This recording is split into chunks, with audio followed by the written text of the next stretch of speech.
sijagana bantu bonna bonna abapagandisi ba Museveni kuba okoche baleeta kugezaako kinteeka konze baali bantaddeko emmundu nyina emmundu zange 2 ziri eyo bankwata nazo mbu mu hoteri Marua nze gwolaba bafubye okugamba nti nsosola mu mawanga ng'omukyala gwennyina n'emikwano gyange gye mumanyiko tekuli Muganda so bajja kukozesa buli kigambo kyonna naye Katonda kyasazeewo temugenda kistopinga. There's no amount of propaganda that is going to divert us.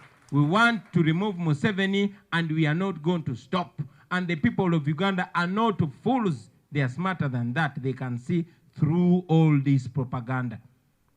I also want to remind you that Odrek Ruawogo, Museveni's son-in-law, was speaking. This moment I saw him saying, oh, now that law was not moved by government, it was the MPs. Kubanga chibocheza.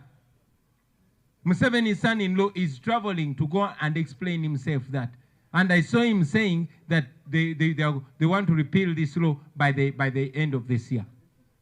As if he's caught. To show you that here it is family rule. Kanchide mu Luganda mukitegere. Mutabani wa Museveni ayawasa muwala we Odrek Ruawogo mulabe ku makya ga leero nga yeegaana etteeka eryo ery'ebisi agamba si gavumenti wabula ba MP be baliisa ku lwabwe era ng'asuubiza nti etteeka baagala lisazaamu ng'omwaka guno tegunnaggwako kubanga kibookyezza bafagane na bisiyaga byabwe be baabitandika bakwatagane nabyo temutuyingiza mu bintu byammwe.